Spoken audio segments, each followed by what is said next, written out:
ఎట్లా చూస్తారు బ్రదర్? ముఖ్యమంత్రి వాక్యాలు కావచ్చు, ఉప ముఖ్యమంత్రి బట్టి వాక్యాలు కావచ్చు. ఈరోజు బట్టి విక్రమార్క అయినా కానీ రేవంత్ రెడ్డి అయినా కానీ అసలు వాళ్ళకు నాలెడ్జ్ ఉన్నదని ఈరోజు మేము విద్యార్థుల నుంచి ఈరోజు అడుగుతున్నాం. నువ్వు అసలు ఈరోజు మీరు ఒక మహిళనే అవమానిస్తే మీ ఇంట్లో ఇట్లా మహిళలు ఉన్నారు, వాళ్ళని ఇలా మీరు అవమానించే రోజు అసెంబ్లీకి వస్తున్నా ఈ ప్రజాప్రతినిధులు అవుతున్నా. నేను ఏమంటున్నా అంటే వెంటనే మహిళల ఎమ్మెల్యేలకు అదే అసెంబ్లీ సాక్షిగా మీరు వెంటనే క్షమాపణ చెప్పాలి. అదేవిధంగా ఈరోజు అదే అసెంబ్లీ సాక్షి ఏమన్నా అంటే జాబ్ క్యాలెండర్ ఇస్తాడు, రేపటితో అసెంబ్లీ అయిపోతుంది, ఇప్పటి వరకు జాబ్ క్యాలెండర్ ఊసే లేదు. అదేవిధంగా అదే బట్టి విక్రమార్క గారు ఇదే అసెంబ్లీ ఏమన్నాడు, గ్రూప్ 1కు 1 స్టాండర్డ్ ఇస్తున్నాడు, అదేవిధంగా గ్రూప్ 2కు 2000 పెంచి నోటిఫికేషన్ ఇస్తున్నటువంటి రేవంత్ రెడ్డి, రాహుల్ గాంధీ మరి విద్యార్థులను చెప్పినటువంటి మాటలు ఎట్టుపోయినాయని మేము విద్యార్థుల పక్షాన్ని అడుగుతున్నాం. మీరు వెంటనే విద్యార్థులకైనా కానీ, నిరుద్యోగులకైనా కానీ, మహిళలకైనా కానీ, మహిళా ఎమ్మెల్యేలకైనా కానీ మీరు వెంటనే క్షమాపణ చెప్పాలి. లేని పక్షంలో ఈరోజు అసెంబ్లీని ముట్టడిస్తాం, లేకపోతే అసెంబ్లీ ముట్టాం, అదేవిధంగా మీ ఇల్లును ముట్టడిస్తాం. లేని పక్షంలో బిడ్డ రేవంత్ రెడ్డి అదే అసెంబ్లీలో ముక్కుకు నేలకు రాసే నువ్వు ఇది తెలంగాణ సమాజానికి, విద్యార్థులకు, మహిళలకు వెంటనే క్షమాపణ చెప్పాలని మేము టీఆర్ఎస్ విద్యార్థులను డిమాండ్ చేస్తున్నాం. పార్టీలు మారితే ఇక్కడ ఘాటు వాక్యాలు చేసారు బట్టి గారు, ఏం చెప్తారు?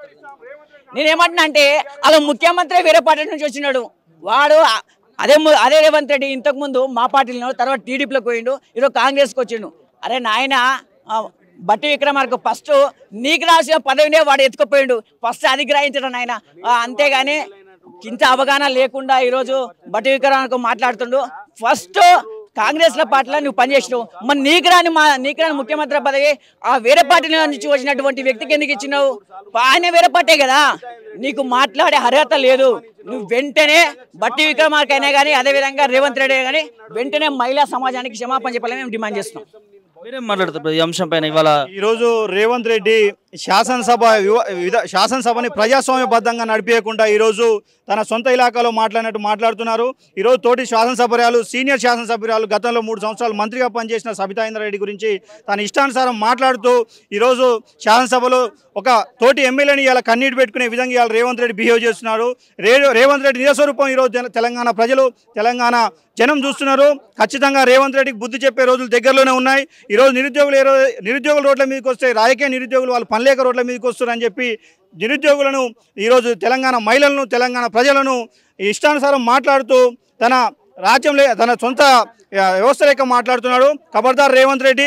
అదేవిధంగా తన తోటి మంత్రులైన కోమటిరెడ్డి గారు, బట్టి విక్రమార్క గారు ఇలా జగదీష్ రెడ్డి గారి పైన ఇష్టానుసారం మాట్లాడుతూ వ్యక్తిగత విమర్శలు చేస్తూ ఈరోజు తోటి ఎమ్మెల్యేలు, శాసనసభ ప్రతిపక్ష ఎమ్మెల్యేలు ఈరోజు అసెంబ్లీలో మాట్లాడకుండా చేస్తూ అందరినీ అగౌరవపరుస్తూ ఈరోజు ఏదో చేయాలని ప్రయత్నం చేస్తూ రేవంత్ రెడ్డి టీం ఖచ్చితంగా మీకు బుద్ధి చెప్తాం.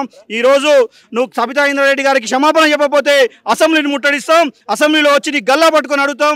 ఈరోజు నువ్వు చేసిన విధానాలు ఒక మహిళా ఎమ్మెల్యేని కంటతడి పెట్టే విధంగా నువ్వు మాట్లాడడం చాలా బుద్ధి తక్కువ పని.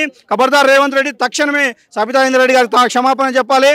లేని ఎడల అసెంబ్లీని ముట్టడిస్తామని తెలియజేస్తున్నాం.